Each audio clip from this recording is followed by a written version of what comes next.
All right. Welcome everyone for everyone that's tuning in on the replay. Welcome. I'm going to give a little while for people to hop on. And as you guys are hopping on, please let me know how the audio is as well. As you guys can see, I'm trying to make some upgrades. So I got a microphone here today, wireless one. So let me know if you guys can hear me properly. I tried doing an audio check, but it was not working. So let me know how the audio is down below on a scale of 1 to 3. 3 being good, 1 being you can't hear me. So let me know. And yeah, let me know if you guys can still hear me. I'm still trying to figure out a good setup. Debbie says 3. Awesome. Okay. That is good to know. 3, thank you, Kathleen, Adia. Thank you, guys. All right, awesome. And we have another beautiful sunset here today. Woo. It's nice to have this space to come back to. I was just in the city today, and, anytime that I get into the city, I love sometimes the hustle and bustle, but can definitely feel frantic, and it's nice to settle into a beautiful space like this. So, and even have the pond behind me there. They actually have like a bear back there, bear statue. I want to see if we can find it. Yeah, it's right back there. You guys can see like right there. And you know, when I first started house sitting out here, I would go and hang out on the bear there, and it reminded me of a story that I heard from Dr. Martin Shaw, who is someone who I've read his books so many times. This is one of his books, Liturgies of the Wild, and one of the first ones that I read from him was called "The Branch of a Lightning Tree," and it just completely shifted my life there. So I don't live here right now, but I do house and dog sitting, so I love to look after other people's spaces and look after their animals. So this is one of those spaces, and I'm blessed to be here. So um but yeah, I want to do a quick recap of last week, and then also explore a new topic with you guys and do a little bit of work today as well. But I want to tie in a lot of what we talked about last week, which was the idea of thresholds and sacred moments. And I'm saying sacred moments because a lot of you told me that Graham and I were on the same wavelength, and I went and watched some of his live about sacred moments and letting go. And wow, yeah, what he was calling sacred moments was very much what we were talking about here in terms of thresholds and those moments of moving forward, moving into a new chapter of our life. And, we explored the idea of threshold through the lens of people like John O'Donohue, and talking about that new level of territory, that new level of rhythm that we're stepping into, and having the courage to make that. So, and one of the big meditations that we did last week as well was talking about what is emerging in your life, and what is the grander vision in your life, and who do you need to become in order for that vision to come to fruition. And feel free to share below in the comments, what has been relevant for you. Like, what do you feel is emerging in your life? And yes, Mary, I absolutely do miss Graham. It's such a blessing to have in my life, like in person and that connection. But, I'm savoring our connection however I can through the airways. We're blessed with technology for that. So,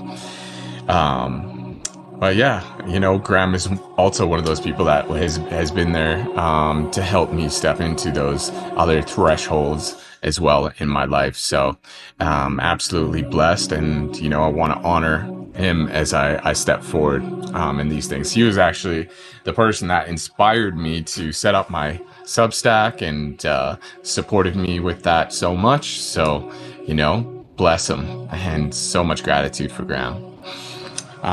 But I want to start today with a consecration, and again, the act of letting go, and just creating space for whatever needs to come through. So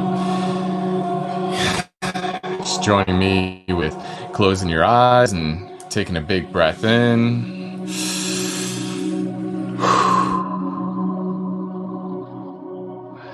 And today we offer the fruits of this life to the greater good of all, to the kingdom of heaven, and just releasing any control or releasing any expectations here, and allowing for God to infuse and embellish his wisdom into whatever is shared here today,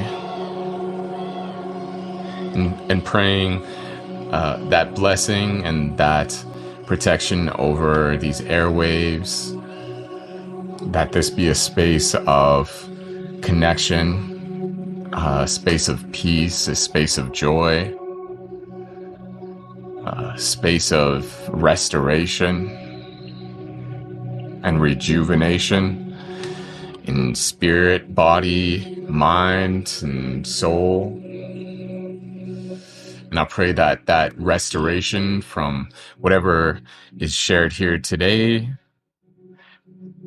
continues to radiate out into our lives and radiate out into the connections that we have in our life with our friends, with our family, with the animals that we interact with, and into our creations.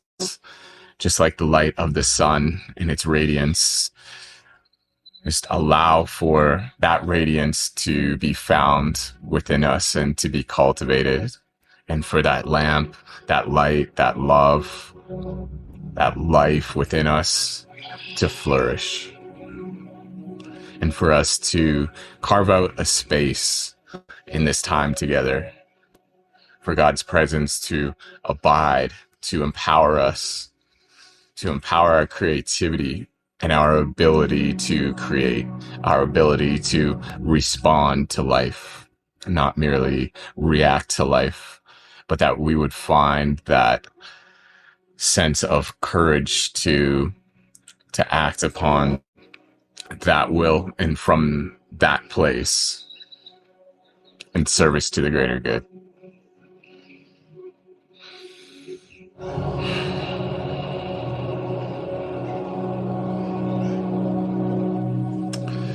And that'll do. So yeah, welcome everyone. Good evening, Susan.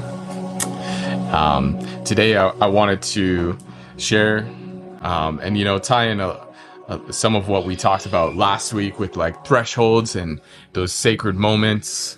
And one of the things that I love, I talk about him often, Dr. Martin Shaw. Some of his books that I read, whenever I'm reading his books, I like to savor them in chapters. For me, it's reading. I'm not a huge like front to back kind of person, and if I do, I like to savor in what I'm reading, like a really good meal. I'm not just trying to get through it. There's like so much richness into these kind of writings. And so I go through each chapter, and this book I really love, he's got like a message from Gabor Mate. I'm sure a lot of you know him. He says it's a rosary of soaring myth, a gripping narrative, and deep wisdom. And a lot of this book encapsulates, ways to become even greater human being, and to temper your soul and your spirit in that way. So he's got chapters like on passion, on passivity, and I just love how when I'm reading a chapter, I'll give it like a few days or a week and just see what emerges in my life. You know, what am I being shown, and how can I live out that wisdom, stepping out from just absorbing it in the mind and getting it into the heart. So, you know, when it comes to life and any kind of wisdom that we're taking in, I think of a man named, his name's Myron Golden, and he has a Bible study on YouTube. And then he also has like a financial channel where he infuses biblical principles into wealth building. And the way that he lays out wisdom is in this 4-step framework. And so the first step is ignorance, which is where there is an absence of truth, an absence of knowledge. So, you know, we don't know what we don't know. And so in that first stage, there's ignorance. And the second one is the knowledge. So we go from ignorance to knowledge, and the knowledge piece is where we begin to accumulate wisdom. We begin to, you know, start taking in information. We can start like reading books. We can have conversations, and we gather all that information. And then that takes us to the next step, which is understanding.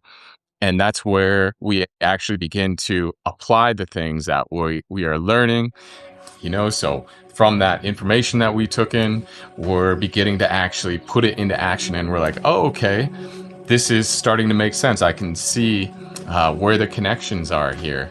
And then, you know, the final stage being wisdom itself, which is the embodiment of wisdom. It's the full integration piece of it.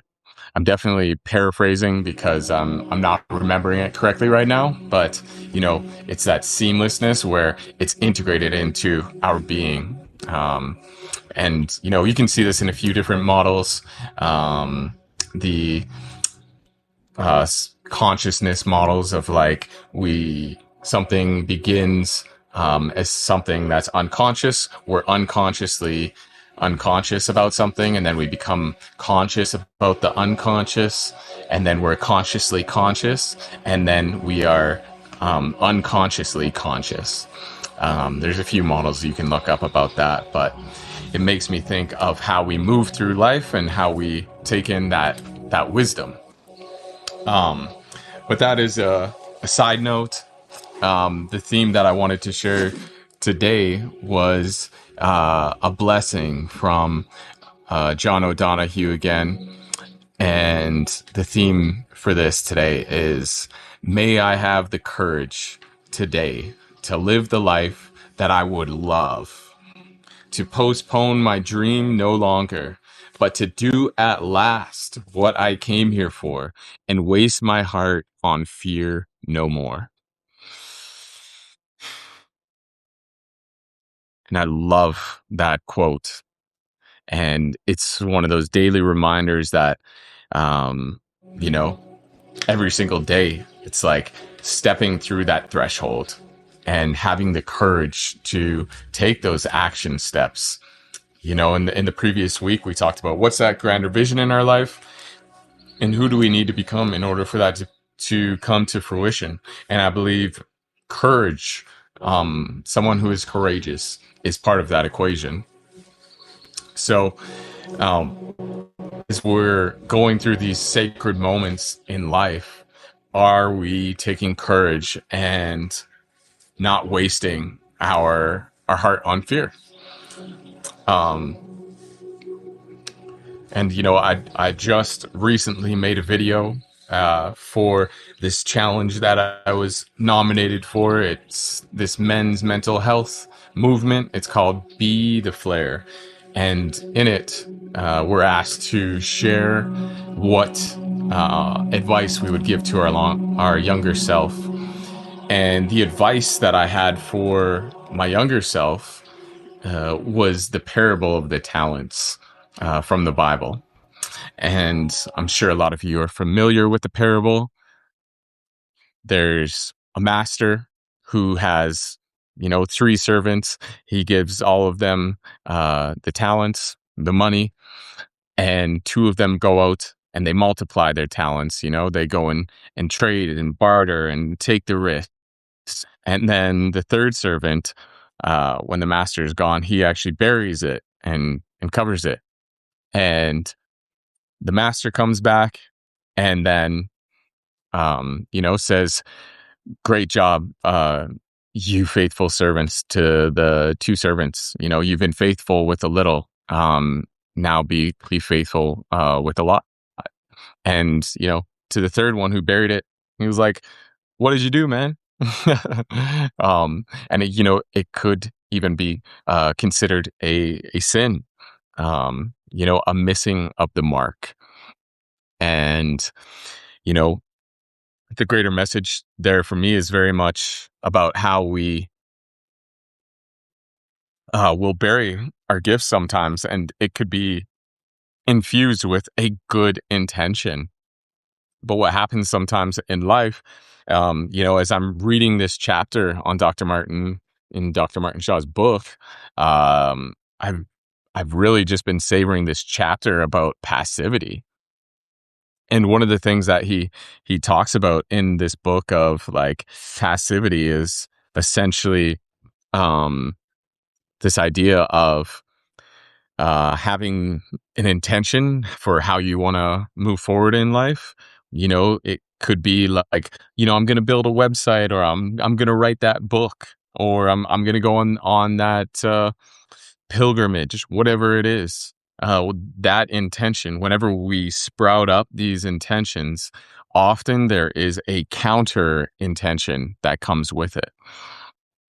A part of us that wants to protect the life that we have or had been living. And so when it comes to thresholds, when it comes to these moments where we're wanting to bring more into our life, often these counter intentions can come up. And one of the ways that I like to think of, these intentions and these counter intentions is very much on a spectrum of like our light and also our shadow, and learning how to integrate the two. If you think of like a pyramid, you could have like the one aspect of like your intention and like the counter intention over here, and then like the integration of the two at the top. Because there is a part of us, within that counter intention that wants to protect a part of the life that we had been living. Very much like in the parable of the talents, the servant that buried it was wanting to protect what he had been given. Um, and so the one of the metaphors or analogies that I've heard is about the Irish and the Celtic mythology around the two horses and the chariot. Um, there was a myth that any king or queen that was to be, ruling over the land, they were given a challenge where they had two wild horses, and they would have to go onto a chariot. And these two different wild horses, they would have to learn how to balance the chariot by through these two different horses that wanted to go in different directions, right? And so it's very similar to the idea of temperance that we talked about last week, where, you could have the intention and then you could have your counter intention here on, on both different reins, and you have to learn how to be on the chariot in the tension between those two, and to find the balance between the two and learn how to drive your chariot and bring those two horses that are very opposite sometimes together. And the two different horses were often thought of as, one being like our instinct and our desire and our passion, on one side, and then also the other horse of, you know, order and duty or restraint. You could think of it in many different ways, left brain, right brain hemisphere. And so, you know, when it comes to our intentions in life, sometimes we have to learn how to navigate between those two. Um, and, you know, as I've been living through this past week and seeing what has came up for me, um, I've noticed that I've actually been like wanting to be more in touch with the passionate part of myself and having more compassion for the part of myself that has always wanted to protect that previous life. So I have some journal prompts here um, that I would love to share with you guys. Um, and I'm going to share them with you before we get into the breath work here today, so that, you can contemplate this throughout the breath work. But if you have a pen or a paper handy, that would be awesome. If you want to jot down whatever you want, whatever comes up for you. If you don't, feel free to just sit there and, you know, allow for things to emerge throughout the breath work. Um, but please, allow this to be a contemplation for you for the next while. But the first question is, what is one thing you already know life is asking more of you right now? You know, we talked last week about that grander vision in your life and what is emerging. What do you feel coming through for yourself right now in terms of what life is asking of you? Is it, a project? Is it a relationship? Is it a new way of being in your life?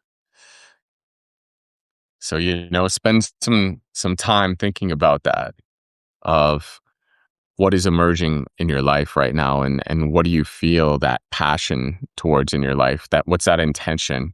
Is it a trip somewhere? Is it something that you need to create that you want to? And these things could be even from childhood.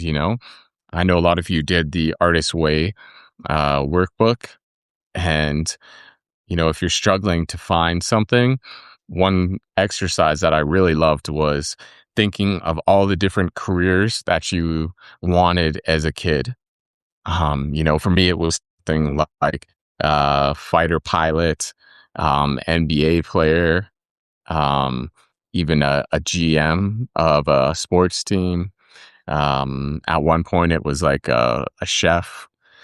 And so once you've identified all those different things that you aspired to as a kid, you would pick something like one small action or a date with yourself where you would nourish that part of yourself. So, for um, me as wanting to be like a chef, I would go to like a restaurant and find a restaurant where I found something that I was like really inspired by, a different kind of dish, and try out a different kind of food, and then try and make that at home. And then, um, whatever it is for you, find what that is and how it could be relevant to your life now. So, what is the one thing you already know is asking more of you right now? And what is the part of you, as a second part for this contemplation, is what is the part of you that does not want that to happen? We're talking about intention and then that underlying counter intention, which sometimes we've labeled as a self saboteur, in our life. Um, and I would think on a deeper level, it's a shadow part of ourselves that we are, that's there to protect a certain part of our life. You know, think of someone that maybe has fitness goals, setting the intention of, wanting to lose weight, or someone that wants to gain muscle. we have that intention of like, hey, I'm going to be so much healthier this year. We see it with New Year's and New Year resolutions, right? Where we'll have that first couple months where it's like really smooth sailing, and then a couple months it drops off, and we're like, what happened? And often it's that you know counter intention that seems to emerge sometimes. And really, that's just a part of ourselves that's asking for a little bit more compassion and understanding. That's wanting to protect a part of ourselves that we had before. It could be someone that's wanting to get healthier. It could be the counter intention, could be the part of us that's like losing the comfort of being able to eat at a certain time, or having certain foods that make us feel good. And it shows up in so many different ways. So think of that one thing that is emerging in your life, and then asking, what is the part of you that does not want it to happen? And what does that part, as a third part of this contemplation, what does that protective part believe it is protecting you from? You know, um, let's use that example of going and living a healthier lifestyle, having the intention of being healthier. And then there's a part of us that does not want that to happen, because maybe that protective part believes that it's protecting us from the humiliation of going to the gym. Maybe it's protecting us from the fear of failure, of what happens if I don't reach my goals, you know? Um, so what is that part of yourself? And you don't have to have the answer right now, but if you hold the intention of allowing that to emerge, often what happens with those parts of ourselves when we're holding space for it and bringing that compassion to that part of ourselves, it tends to integrate with that intention naturally, because we stop judging it. So one of the things that I always love to say is replace judgment with curiosity. And when we replace judgment with curiosity, we allow for those parts of ourselves to emerge, and they have a space for us to hold them.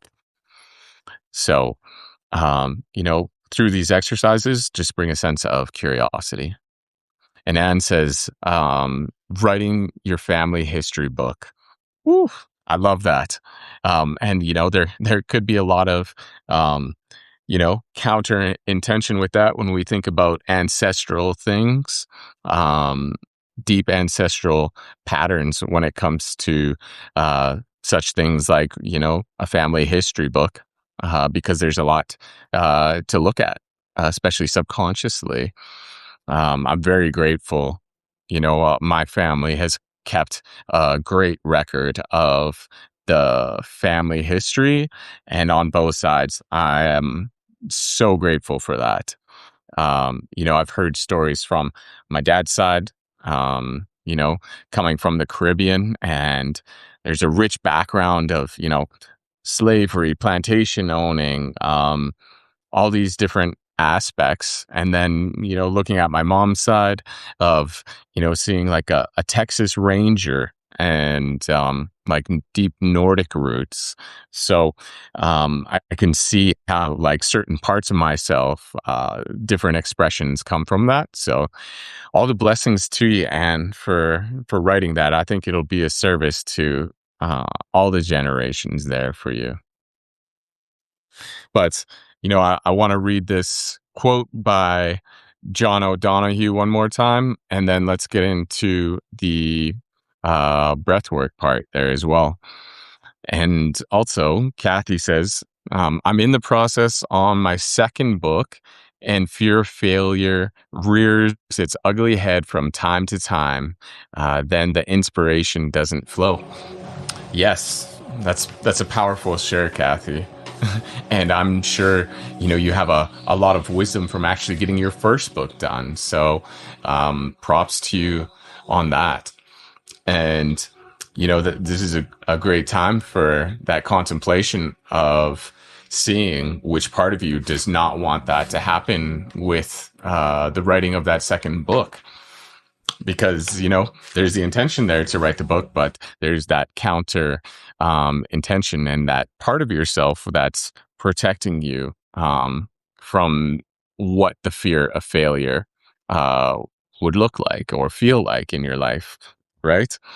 um, so when we can bring a sense of curiosity to that part of ourself, then we'll have a lot greater understanding of what that counter intention is and how we can integrate that as we have the courage to step through that threshold into that new part of our life. So I'm going to read this one by John O'Donohue, which comes from his book called To Bless the Space Between Us, which is my whole intention with us all gathering here all the time. So it's, may I have the courage today to live the life that I would love, to postpone my dream no longer, but do at last what I came here for and waste my heart on fear no more. Yeah. And I love that quote. Um, and, as it relates to courage, uh, one of the things that I think about courage that I saw from a movie, I can't remember, it's from the 80s, but it was a long time ago. And, one of the things that was being talked about in the movie was like a young man going to talk to the woman that he loves. And the advice that he was given in the movie was, all you need is 10 seconds of courage to take that step. Because, often in life, we're never fully ready. And we could always be continuously preparing for whatever it is that we want to accomplish. But often we'll find that the momentum comes from taking that courage, taking that next step, however imperfect it looks. And so that's one thing that I've always kind of kept in my mind, even especially doing cold dips. You know, there's been a lot of times where this has all been just snow out here and ice. And as I'm getting into the river, I'm like, okay, man, like it only takes 10 seconds of courage. So I'm going to give it all I got for this 10 seconds. I'm going to go get into that river for that 10 seconds. And then, I find myself being in there so much in 10 seconds, but that's all it took, So what is that 10 seconds of courage that you could bring into your life today? And what's the one small step that you could take towards that and to build that momentum into that life that you want to live, that you came here for? So let's begin with the breath work. Today we're gonna do 2 rounds, similar to last week. We're gonna do the uh, let's practice 30 seconds of courage here. 30 breaths and just showing up for that. So we're gonna do a full inhale through the nose and then just letting it fall out. So hand on chest, hand on belly. I can feel the wind right now blowing with me. So it's about like 100% in and then 70% out. So it looks and sounds like this.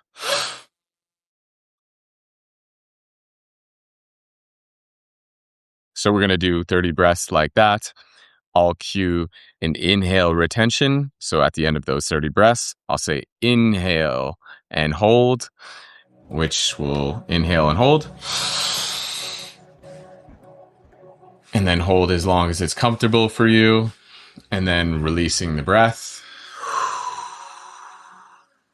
And from there, we're going to allow ourselves to sit in the silence and in our own time, find a slower breath where we're going to be breathing. You could either breathe in for 5 seconds, exhale for 5 seconds, which I like to do, and feeling the connection between your heart and your head. So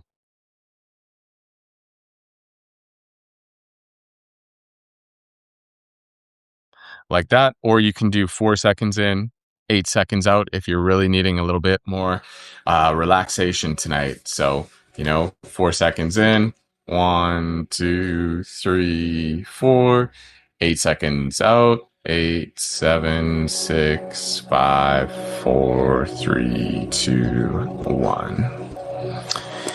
And that's one round. So in the space where we're doing the breath retention, I'm going to bring up that question of what is one thing you already know life is asking more of you right now? What's wanting to emerge? And what is that intention that you have for what you want to create in your life? And we're going to give some space and time to allow that to emerge and allow the feelings and the sensations to emerge as we're doing that retention and slower breath. And then for the second round, we're going to do a contemplation on what is the part of you that does not want that to happen, and what does that protective part believe it's protecting from you. And we don't need to figure anything out. We don't need to have a resolution in this moment. All we have to do is hold space for that and allow whatever needs to emerge, and hold loving space for that. So find a comfortable space, somewhere where you can either sit down and have your spine nice and erect, or if you feel with the breath work that sometimes you get a little bit too lightheaded, or it feels a little intense for you, feel free to lie down.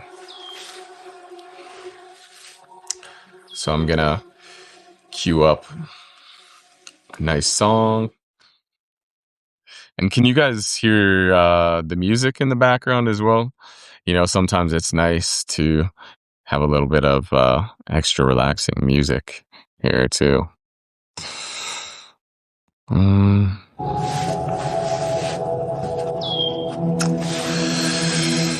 All right. So once you found a comfortable position, inviting you to close your eyes. Put a hand on your heart, hand on your belly. And just like balancing and finding the tension between those two horses, the horse of instinct, desire, and passion, and the horse of order and restraint, we're going to find how that tension feels and the release of that tension feels through our breath. So be that skillful, soulful chariot driver as we go through that breath work with a nice erect spine. And with every breath, we're bringing that full intention to fill up the belly, to fill up the chest, and just to let it fall out. So here we go. Let's get started with the breath in 3, 2, 1.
breaths here.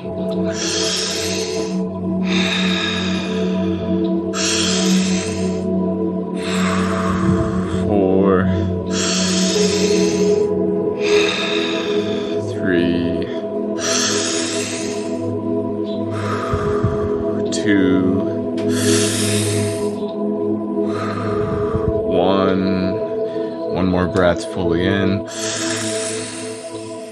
And now push all the air out, as much air out as you can.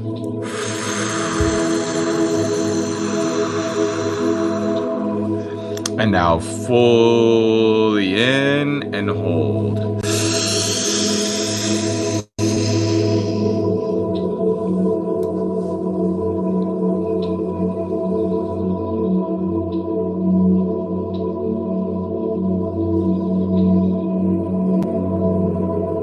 And whenever it feels comfortable, whenever you feel like you can, just releasing the breath. If you feel like you can hold a little bit longer, then hold your breath till it feels comfortable and release.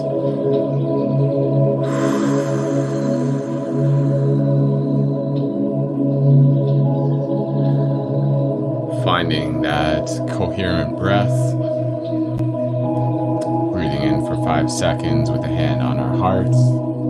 In 1, 2, 3, 4, 5. Out 4, 3, 2, 1. In 5, 4, 3, 2, 1. Out 4, 3, 2, 1. Finding your own rhythm.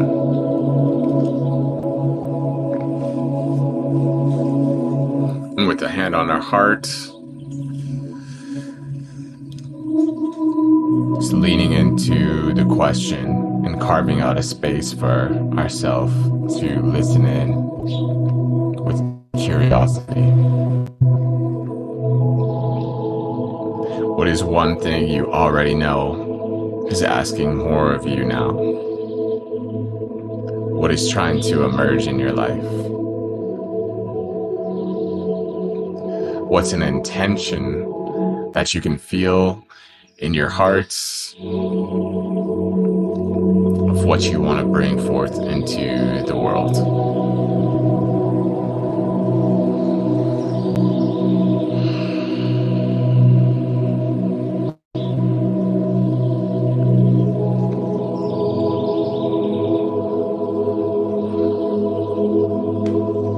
And it's okay if you can't think of the exact thing right now.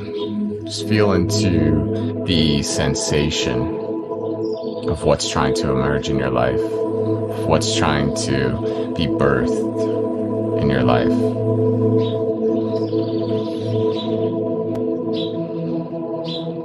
Is it a sensation of lightness, of deeper creativity within?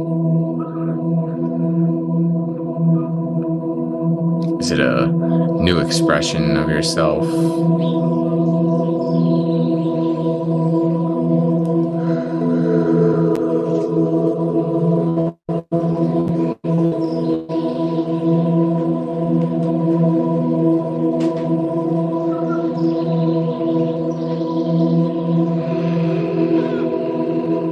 Is it something that's been brewing in your heart for quite some time right now?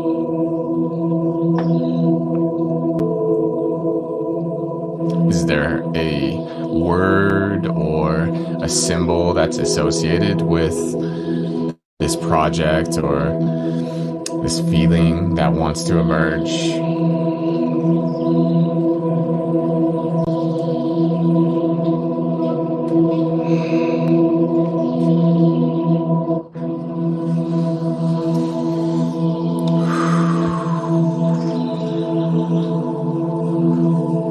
Feel free to share in the comments before we start our next round, or write in your journal, or just hold that image in your own mind, in your heart right now. Kathy says, my intention is to help others recognize their own creativity and find joy in it. Beautiful, Kathy.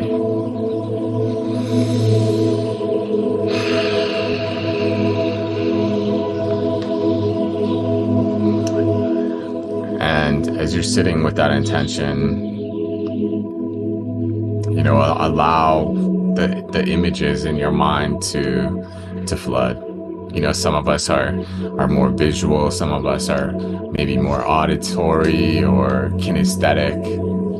Whatever it is for you, lean into that sensation around that intention. Just as Kathy says here, the symbol is a butterfly emerging from a cocoon. Beautiful.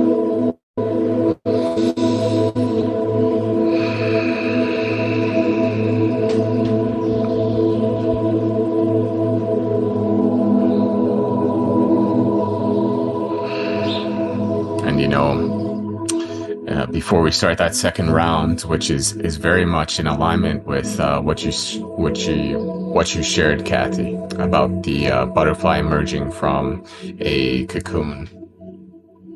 One thing that I learned about that process of the butterfly emerging from a cocoon, and it ties into what we talked about last week of that seed, the oak tree, how all of the things that oak tree is and will become is contained within that seed. And just like the butterfly and how that's going to emerge, from being a caterpillar, it's already embedded in the caterpillar. It's embedded in that process in the cocoon of the butterfly. And in the cocoon, I'm trying to remember what it's called. I think it's the chrysalis, but I could totally be wrong on that. I'll have to look after. But there's a stage when the caterpillar is in the cocoon and the immune cells in the cocoon are literally, attacking, a part of like what's trying to emerge. There's a process of, resistance, and it makes me think about the theme today of our intention and our counter intention. You can see it in nature. I'll have to look it up after to give you a better explanation, and much more profound. But there's a beautiful process that is very much like what we go through as humans when we're about to emerge into a new aspect of ourselves. And there's the resistance that we experience. And, just as the caterpillar is experiencing that resistance in the cocoon, so do we also encounter that resistance, which is ultimately in service to us becoming that next version of ourselves and stepping through that threshold. So that leads us to the next question of, what is the part of you that does not want it to happen? What is the part of you that, whatever your intention is, what is the part of you that does not want that to happen? So we're going to start with the second round of breath work. Putting a hand on our chest, hand on our heart, and we're going to do that fully in and letting the breath go. And, see if you can lean in a little bit more into your edges. Obviously, you're your own breath master, so find what's comfortable for you. Go at your own pace. But let's do 30 breaths here, and then we're going to do about 10 seconds of doubling the speed of that breath. And I'll cue you guys so you can just breathe along if you're ready. So here we go. We're going to get started with a hand on our chest, hand on our belly. Feel the full expansion on every breath. Let every breath be intentional. So here we go in 3, 2, 1.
Five more breaths here.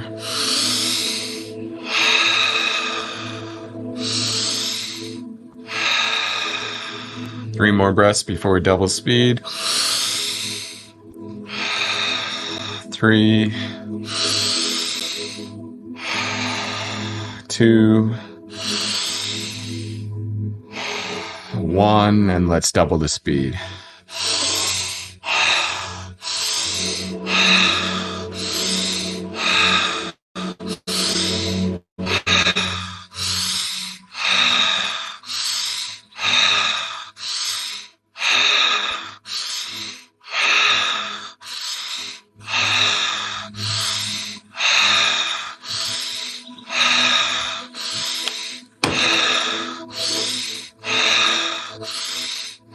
Five more breaths. 3 more.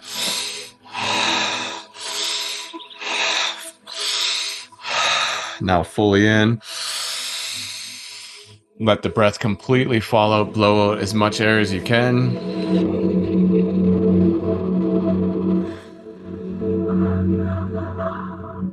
And now fully in and hold.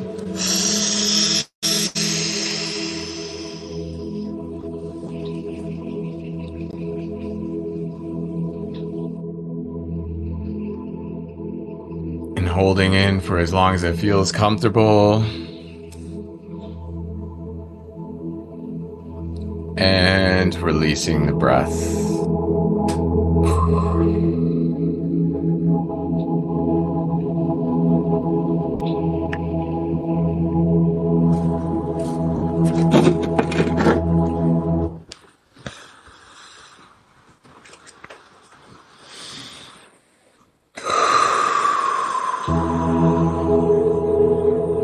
And finding that nice relaxing breath, breathing in for 4 seconds. 1, 2, 3, 4. Releasing for 8 seconds. 8, 7, 6, 5, 4, 3, 2, 1. In 4, 3, 2, 1.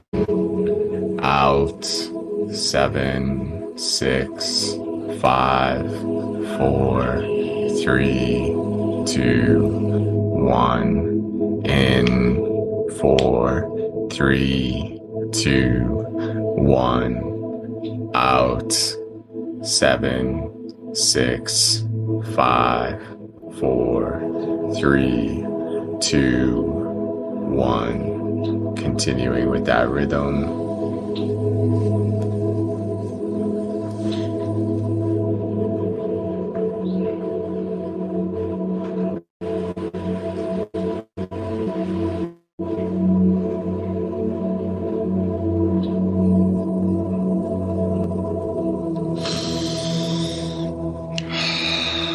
And sitting with that question, what is the part of you that does not want it to happen? That intention that you have.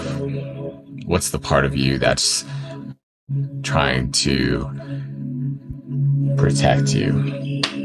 What does that protective part believe it's protecting you from?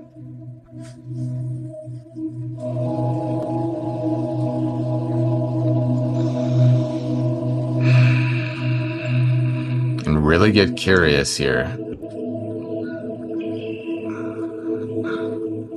Just noticing if there's tension in your body as you explore this question. Where is that tension?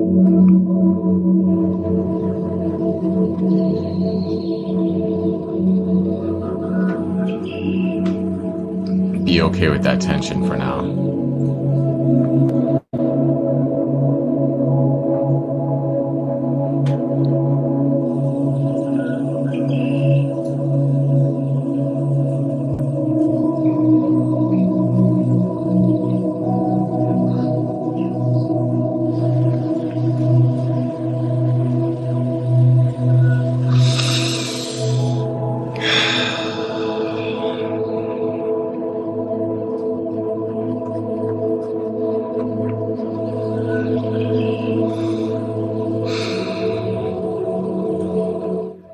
And as you're exploring this, you might begin to realize that protective part is a very loving part of yourself.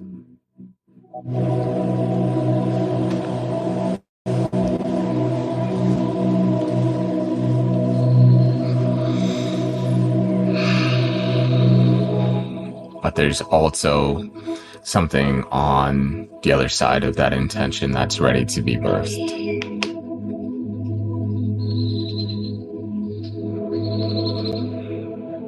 So you can thank that part of yourself right now.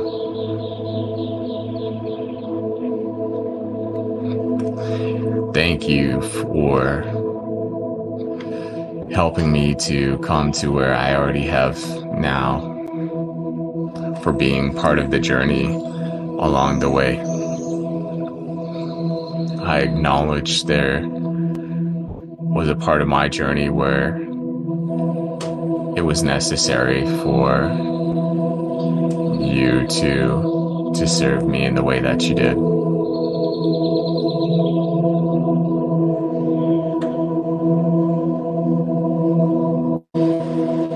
I'm ready for something new to emerge in my life.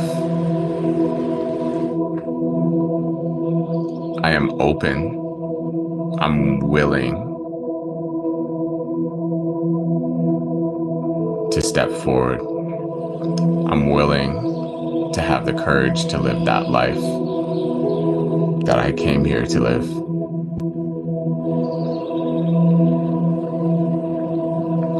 May I have the courage today to live the life that I would love, to postpone my dream no longer, but do at last what I came here for, and waste my heart on fear no more.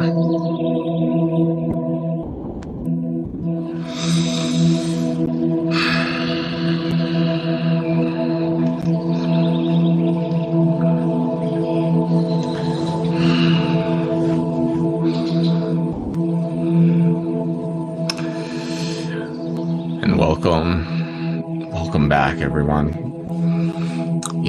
As you sit with that contemplation over the next while, also invite in the question of, what is that small step that I could take towards bringing that intention to fruition, and what's the smallest little thing that you can do to nourish that.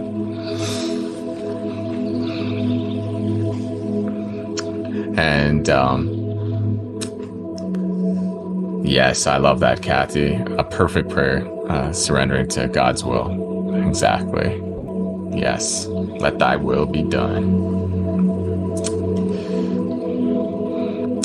And, along the lines of that butterfly cocoon metaphor that we were talking about, I looked it up, and, biologically and symbolically, it's the chrysalis.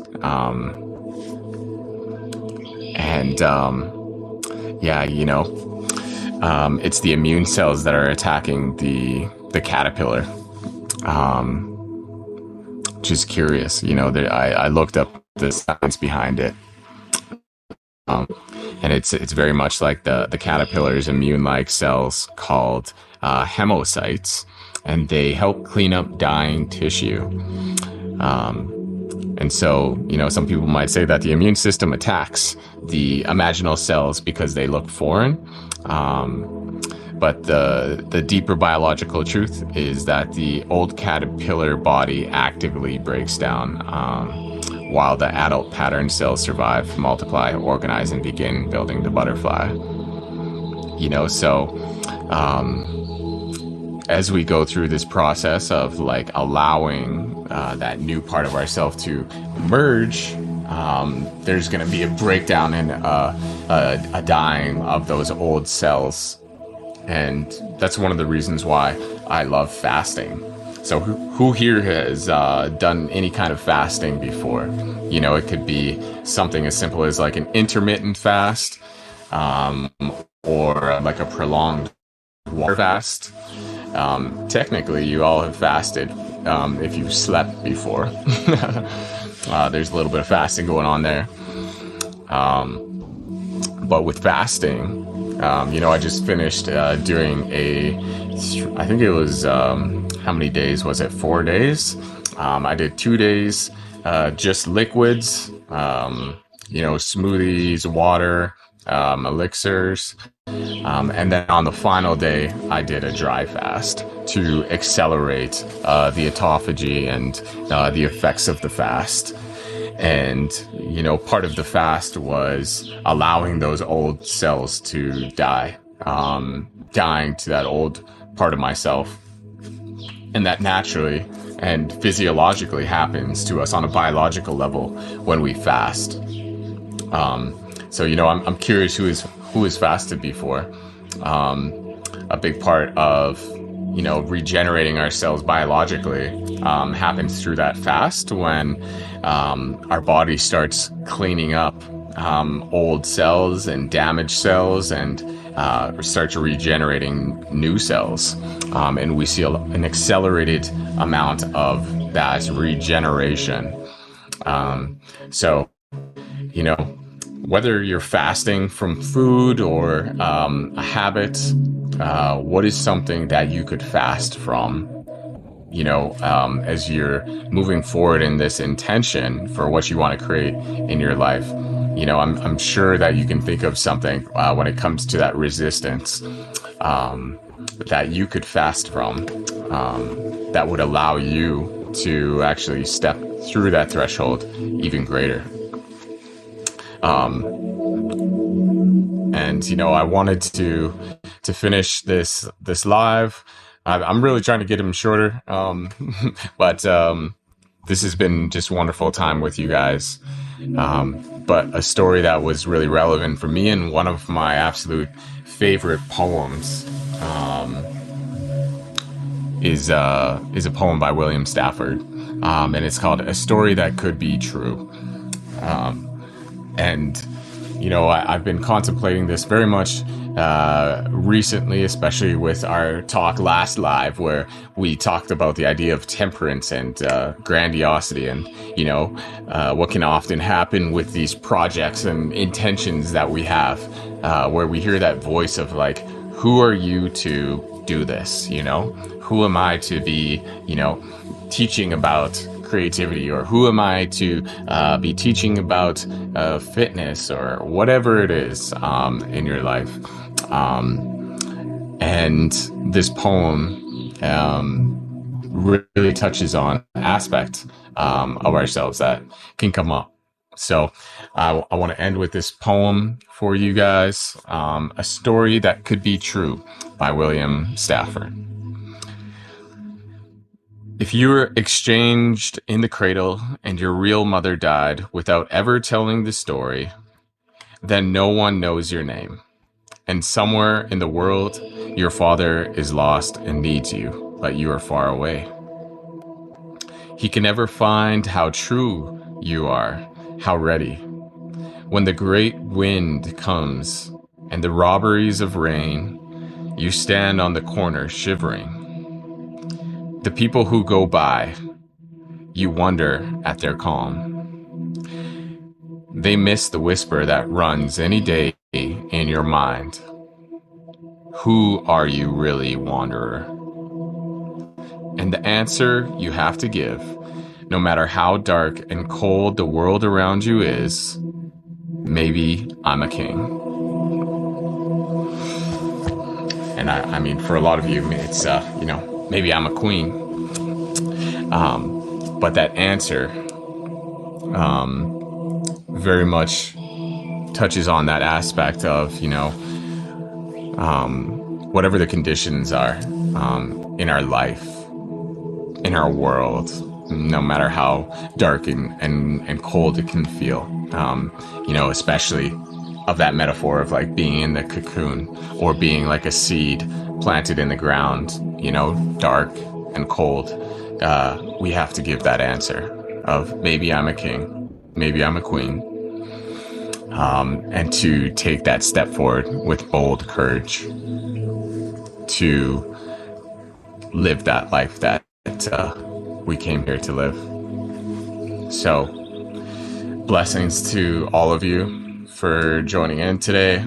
Appreciate your guys' presence and showing up here as we go through this journey together, as we cross through these thresholds together in life.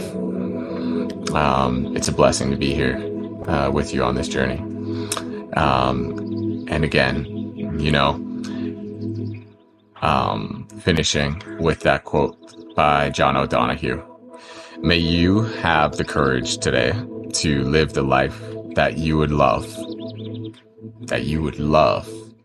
to postpone your dream no longer, but do at last what you came here for, and waste your heart on fear no more. So, move forward with that bold courage this week. And, next week, I want to hear from you guys about the courageous steps that you took towards bringing your intention to fruition. It's going to look different for all of us. And it could be something as simple as like the smallest action, Could be brushing your teeth. Could be drinking an extra glass of water. It could also be a bold step forward of courage. But I'd love if next week we all had a 10 seconds of courage moment that we could all share with each other. And, maybe I'll have some of you pop on camera here with me, and we can have a sharing session about what your 10 seconds of courage was. I would love to hear that from you next week. So go forth this week and let's hear what that 10 seconds of courage is next week there. Blessings, everyone. Trust you will have a blessed evening. Enjoy some sunshine if you can, wherever you are. But yeah, thank you, everyone. Love y'all, and blessings.